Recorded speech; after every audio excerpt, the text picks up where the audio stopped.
continuidade ao nosso evento, gostaria de convidar o próximo palestrante da noite, Sr. Ilya Shapiro, com o tema Influência Constitucional no Desenvolvimento Econômico. Shapiro é professor da George Washington University Law School e escreve para o Wall Street Journal, Harvard Journal of Law e New York Times. Por favor, Sr. Ilya Shapiro. Obrigado por haber invitado. Sí, para acá. No tengo slides, PowerPoint no es constitucional. Y de hecho, viste los problemas que tuve Juan Carlos con PowerPoint, una prueba que no se debe usarlo, ¿no? Eu fiz esta apresentação em português, ou portunhol, melhor dizer, mas me disseram que vocês querem praticar o seu inglês ou o que seja, então passamos a inglês. Or I can do the presentation in Russian or French, lo que sea. Okay.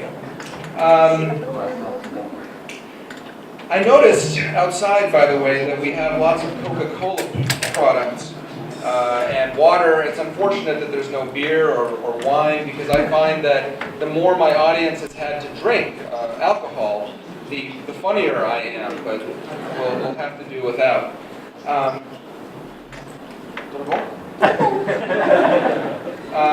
Okay, so I'm here to talk about the rule of law and economic development. So focusing on one aspect of the index that Juan Carlos discussed. And I want to open by presenting a very famous quote.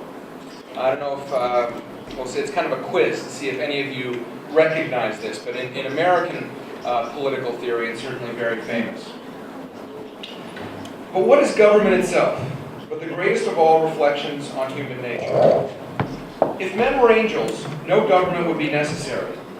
If angels were to govern men, neither external nor internal controls on government would be necessary. In framing a government which is to be administered by men, over men, the great difficulty lies in this. You must first enable the government to control the governed, and in the next stage, oblige it to control itself. Does anyone recognize this, or have an idea of who might have said it or written it? It's James Madison, who is the most consequential figure in the framing of the U.S. Constitution, and this was from one of the Federalist Papers, Federalist number 51.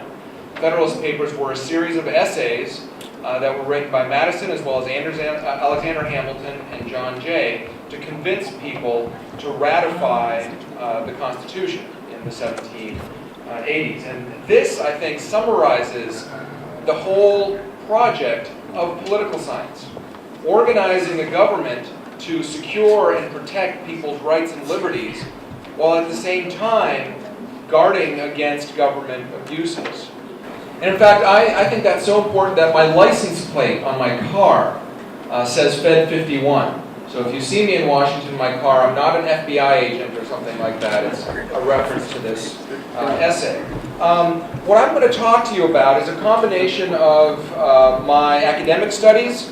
I studied at Princeton. I studied comparative transitions from authoritarian rule, and then I studied international relations in London and law at Chicago, but also my personal experiences. I was born in Russia. My parents took me away from communism, didn't want me to grow up in that society. I grew up in Canada and then moved to the United States for university, and I've lived and worked and traveled in a lot of different countries, in Europe, in Argentina, and in different parts of the United States. And as well, I spent a few months in Iraq in 2007 working on rule of law.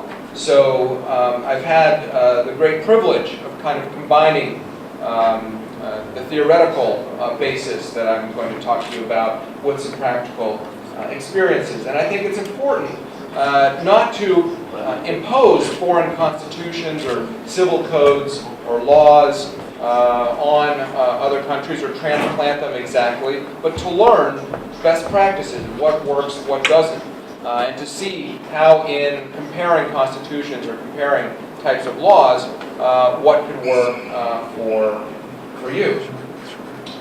Well, let's back up. What is the rule of law? Juan Carlos presented a few items of how they measure rule of law with these indices. It's kind of hard, a hard thing to measure, harder than infant mortality or gross national product, right? So you look at some qualitative factors. Basically, it's a principle of governance whereby all entities, individuals, institutions, including the state itself, are accountable to laws, not personal authorities. Laws that have been publicly passed by a representative body. Laws that are enforced equally by organs who themselves follow the law. Laws that are reviewed, interpreted, and applied by an independent judiciary. And you can tell that the rule of law exists, or the extent to which rule of law exists, when the state has a monopoly on the legitimate use of force, when individuals are secure in their persons and their property, when the state is itself bound by the law and doesn't act arbitrarily, when laws can be readily determined, they're transparent, you know what the law is, and they're stable, stable enough for individuals to plan their affairs. It's very hard, whether in your own personal lives or in your business lives, to plan to grow if the law changes day by day, or you don't know what it is, or it depends on who's enforcing it that day. And also, people have to have meaningful access to effective and impartial legal system, such that basic human rights are protected by the state, and people can rely on legal institutions and the content of the law in their daily lives. If you sign a contract and the other person in the contract breaks it, you know that you can have that contract enforced or get damages, that it won't take you more than the value of the transaction to get it enforced. And so it's very important. Again, this is not some sort of anarchical project. You need the state there to enforce the law and police the rules of the game.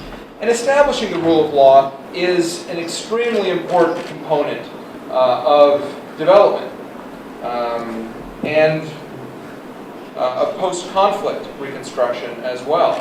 I mean, once you don't have terrorist bombs going off everywhere and things like that, once you have actual physical security, it's the next step the rule of law is.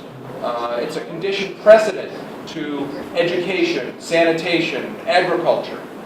These types of traditional development activities aren't very productive if the metal from the agricultural implements is going to be stolen the next day with impunity, or if the schoolhouse is going to be built in a bad way because nobody's enforcing the norms or enforcing contracts, and it falls apart, etc., etc.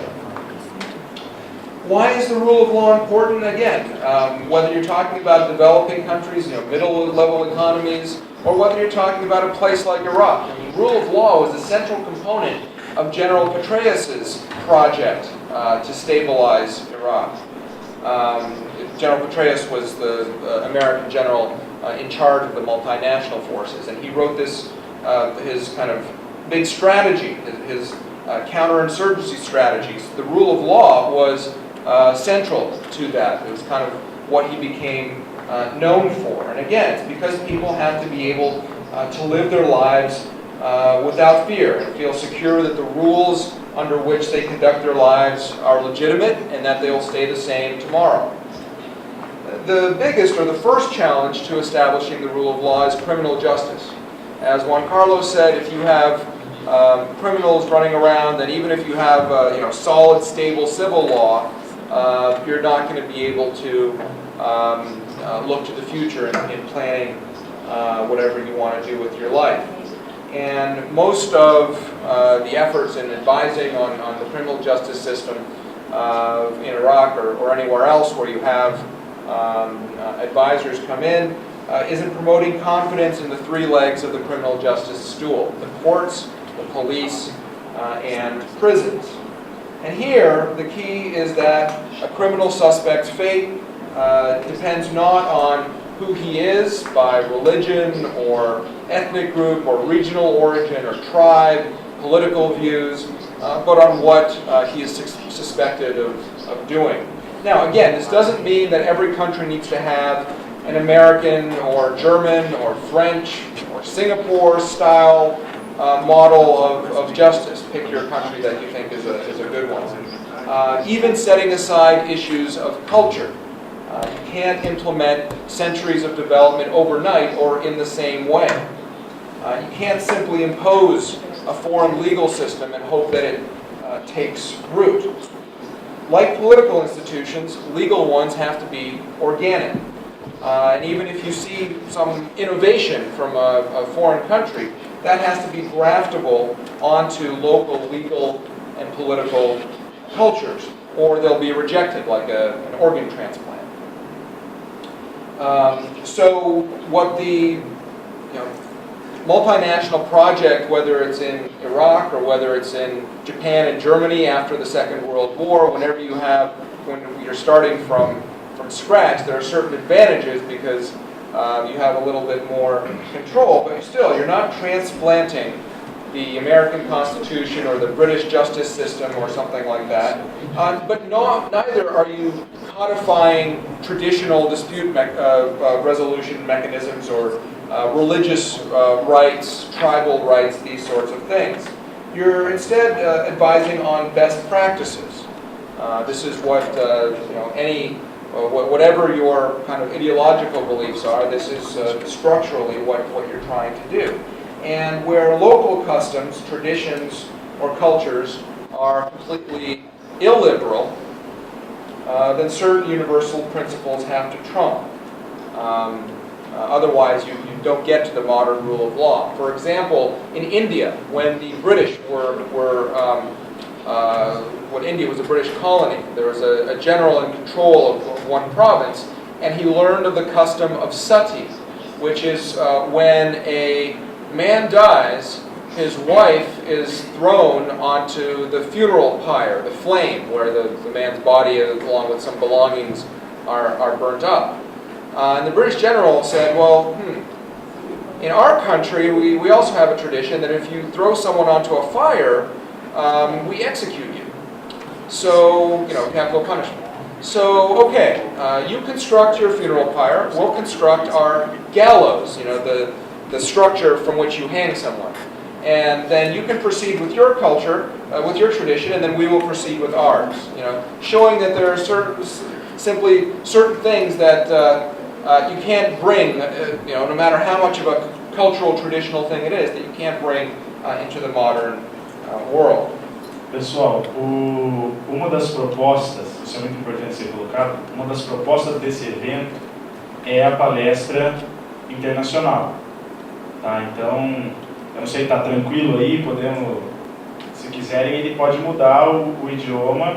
Só lembrando assim, esse evento, isso é muito importante ser colocado para vocês, quando a FACEP Jovem foi trazer o evento, a ideia é que através de uma língua única, a gente busque a paz na humanidade.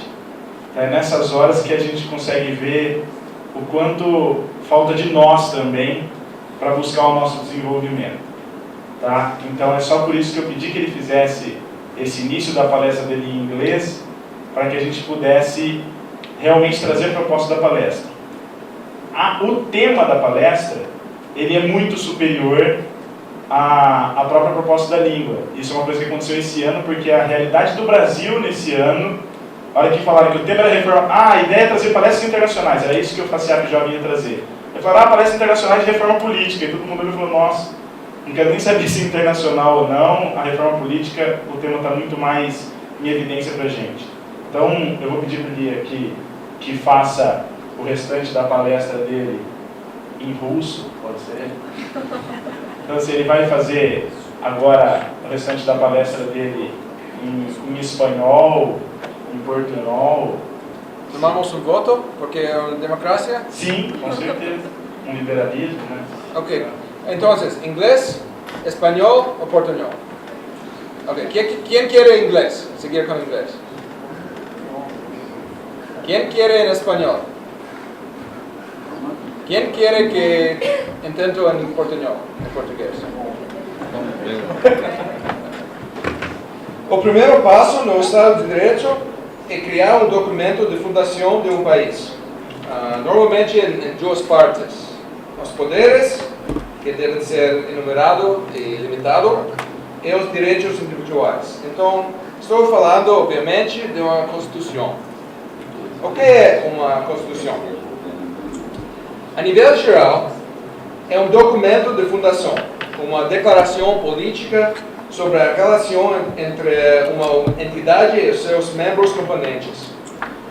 No seu uso moderno, o mais comum é uma Constituição que define a estrutura e o papel do Estado dentro de um país e articula certos ideais sociais. Ela também enquadra o espectro admissível de atividade diária e discursos pessoais.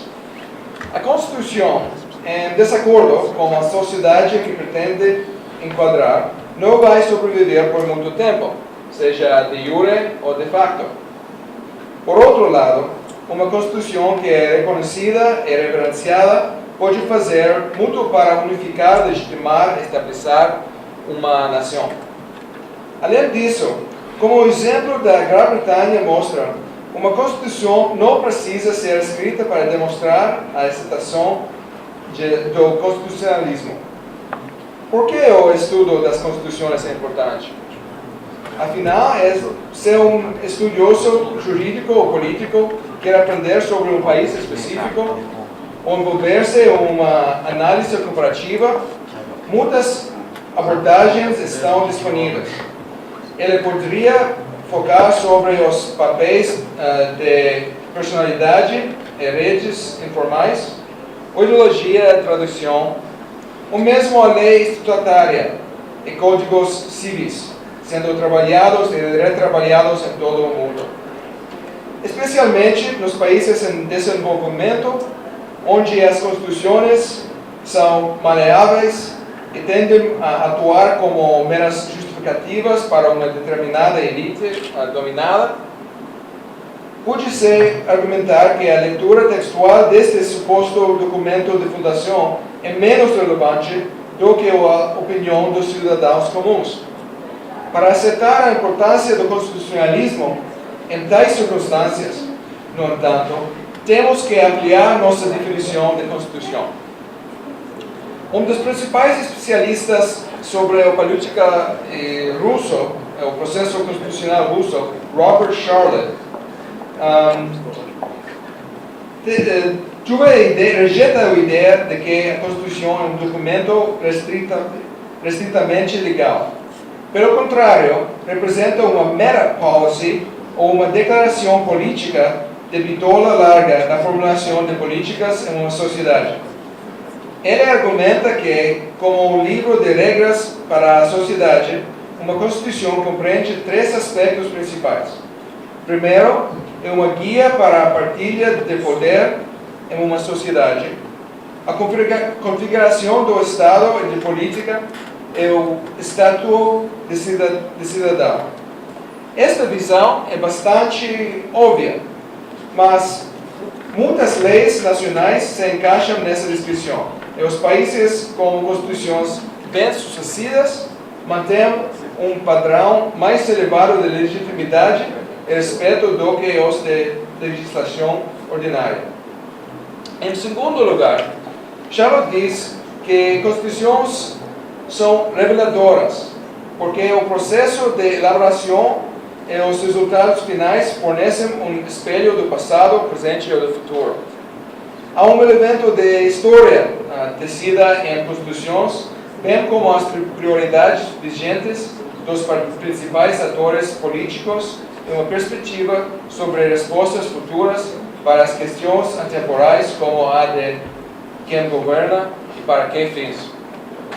Terceiro, é o mais integrante, é a formulação de Charlotte sobre a Constituição como aliança e sua relevância para a compreensão desse desenvolvimento político e jurídico derivado em grande parte dessa ideia. A maior parte da minha análise diz respeito a este último conceito, para que esse pacto inclua a separação de poderes, a relação entre cidadão e Estado e ao Estado de Direito. Constituições e o seu estudo são importantes por todas as razões, em um nível fundamental, uma forte tradição constitucional é uma condição necessária para uma sociedade estável e próspera. Fechando o círculo, o Estado de Direito está intimamente relacionado com o constitucionalismo como um conceito na política ocidental e teoria política. Do ponto de vista macro-jurídico e político, o Estado de Direito significa três coisas. Um governo limitado, definido por leis objetivas, em vez de depender da vontade dos governantes.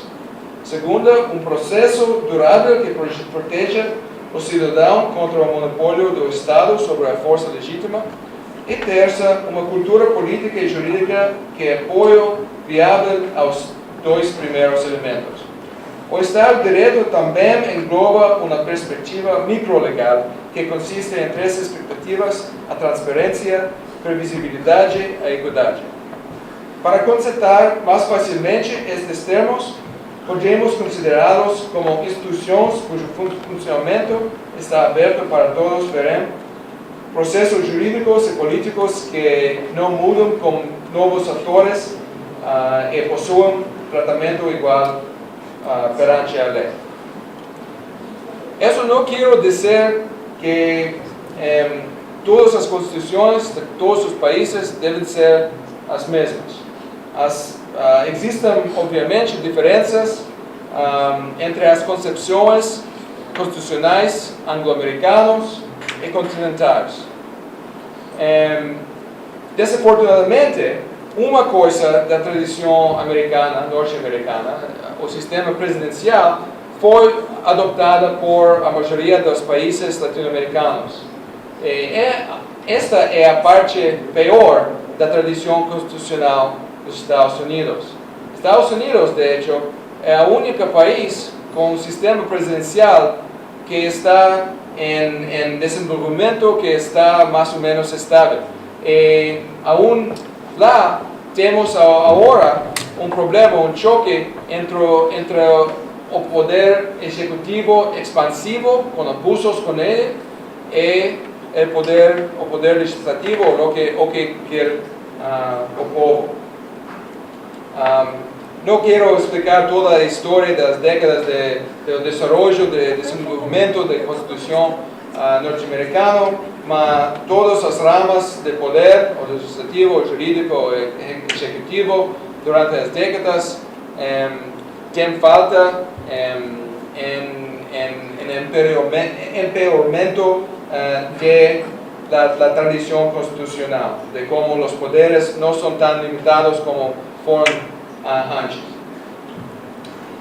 Mas, como diz Juan Carlos, é importante ter freios e contrapesos. E também ter cuidado dos perigos de reescrever uma Constituição com muita facilidade, ou a sua alteração extralegalmente.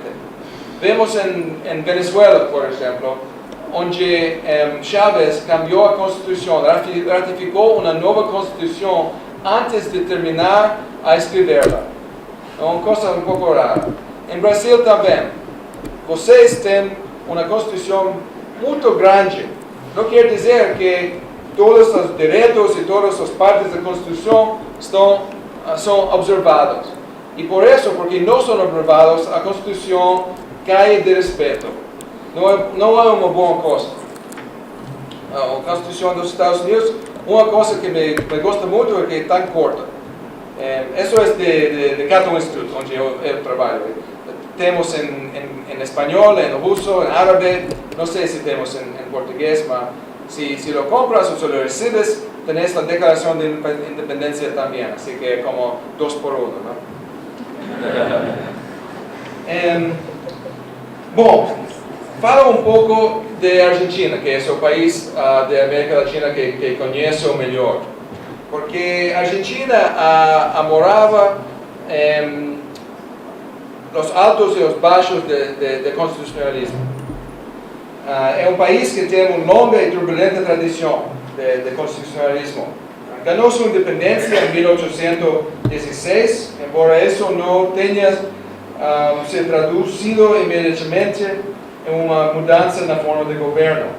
Em 1860, Depois de décadas de guerra civil, a Argentina foi unida sob uma constituição que estabelecia uma república presidencial nos moldes americanos, que já foi alterada como as estruturas e doutrinas da Europa continental. O governo lentamente se tornou mais democrático e constitucional enquanto a nação centralizava e crescia economicamente. Sob o sufrágio expandido em 1916, os oligarcas que governavam há tempos perdeu uma eleição justa para o Partido Radical, na verdade os moderados de classe média. E começando como um golpe em 1930 e terminando como o colapso espetacular do processo no ano 83, a Argentina ficou presa em um ciclo de juntas militares e governos civis que restringiram a participação de partidos políticos. O presidente Juan Perón purgou o Supremo Tribunal e aprovou uma nova Constituição em 1949. Esta foi derrubada pelos líderes liberais de 1955 como um golpe de Estado que reintroduziu a versão da Constituição anterior. Presidentes militares mudaram mais tarde os poderes executivo e judiciário, e apenas na eleição de radical Raúl Alfonsín, em 83, que uma administração se propôs a criar instituições democráticas fortes. Alfonsín enxergou o novo governo não como a continuação de uma democracia que o regime autoritário havia suspendido temporariamente, mas sim como a criação de uma república cujas instituições antepassados históricos tinham deixado de existir. Embora Alfonsín tenha sido forçado a renunciar ao poder no início de uma crise econômica, ele sem dúvida gravou seu lugar na história. Notavelmente, Alfonsín negociou uma importante reforma constitucional em 94 com seu sucessor Carlos Menem. Pero muito antes dos choques de petróleo, a crise de dívida e má gestão financeira de Alfonsín, a Argentina começou a sofrer uma inflação que tinha pouco a ver com a economia, e que não é particular a Argentina tampouco. Esta é a inflação legislativa, um excesso de legislações que levam a declarações e regulamentos onde as normas sociais de outra forma seriam suficientes. Infelizmente, as leis de ferro da economia, mantidas em ciências políticas, e a inflação legislativa leva a uma desvalorização da lei. A inflação legislativa leva a uma desvalorização da lei. Em última análise, quando os legisladores julgam ser os criadores existenciais do direito positivo, a legitimidade da Constituição é colocada em dúvida.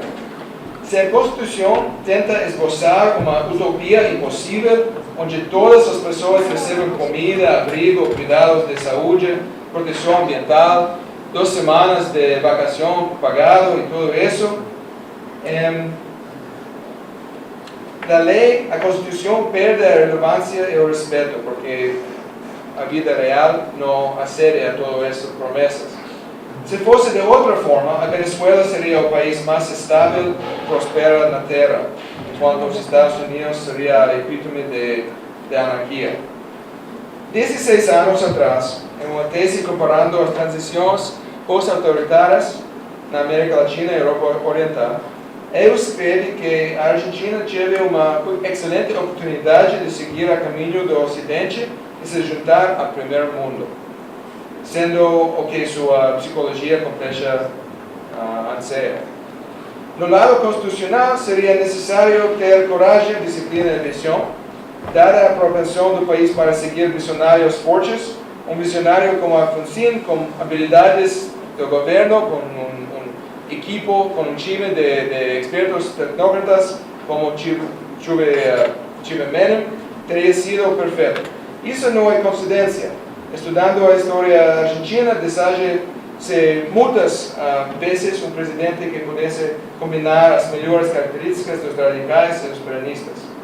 Infelizmente, isso não aconteceu, com a crise econômica remodelando profundamente não só a paisagem política, mas também as bases institucionais do país. A Argentina foi mais institucionalmente estável do que muitas repúblicas europeias em los primeiros anos de 1900.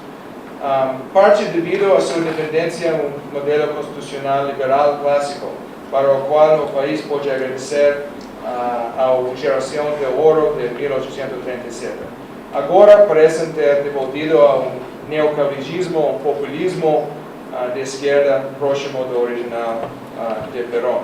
É uma lástima, porque como os economistas têm uma broma que existem 4 tipos de países no mundo, os desarrollados, os desenvolvidos, os não desenvolvidos, Argentina e Japão.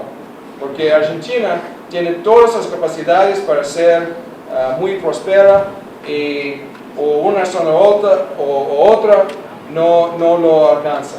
O Japão não tem nenhum recurso natural nem nada disso, mas alcançou um nível bastante alto. A reforma agrária inteira ainda é um grande ponto de discórdia. Como o economista peruano Hernando de Soto mostrou, que Juan Carlos mencionou, de Soto é um economista muito importante na América Latina, separar os direitos de propriedade, especialmente os títulos de terra, é a base para uma economia de mercado, a criação de incentivos para o desenvolvimento. A reforma agrária era uma das principais reformas de Pinochet, que continua a impulsionar o crescimento chileno. Voltando aos primeiros princípios, os complexos desafios de um mundo moderno exigem a carta social, as leis, os direitos mais simples possível, não aquele em que todos os aspectos da sociedade é soletrado. Legisladores e outros atores políticos costumavam levar em consideração que a lei é pré-existente na natureza, que o governo é para ser tolerado e para preservar a liberdade do homem, mas desconfiava de seu monopólio da coerção legal, que a democracia republicana é a pior forma de governo, exceto todas as outras. Agora, o homem é a fonte da lei, o governo ordena direitos básicos, limitando a liberdade para o bem do homem, e maiorias temporárias agem sem pensar nas consequências ocultas de suas leis. Problemas como o equilíbrio de poderes, o Estado de Direito, os direitos concorrentes e outras questões constitucionais não serão resolvidas rapidamente ou facilmente. Como o filósofo político argentino Carlos Nino escreveu, não há nenhuma ciência exata disponível para resolver as tensões entre direito, democracia e direito, que é o direito. O desafio para todos aqueles comprometidos com o ideal do constitucionalismo é equilibrar esses 3 elementos quando entram em conflito. Ao buscar esse equilíbrio, buscamos atingir o limiar onde o vicioso, o debilitante e os antagonismos mútuos convertem-se em um virtuoso fortalecedor e talvez libertador apoio. Parafraseando meu constitucionalista favorita, James Madison, ¿puedes poner una fotógrafo de James Madison? Buscarlo en Google. Sí. Si os homens fossem anjos, não teríamos uma concepção de constitucionalismo. Se os anjos governassem sobre os homens, não precisaríamos de um. Uma vez que não é o caso, é melhor encontrar bons pensadores e educar a toda a gente para conter os nossos líderes naturais. Obrigado.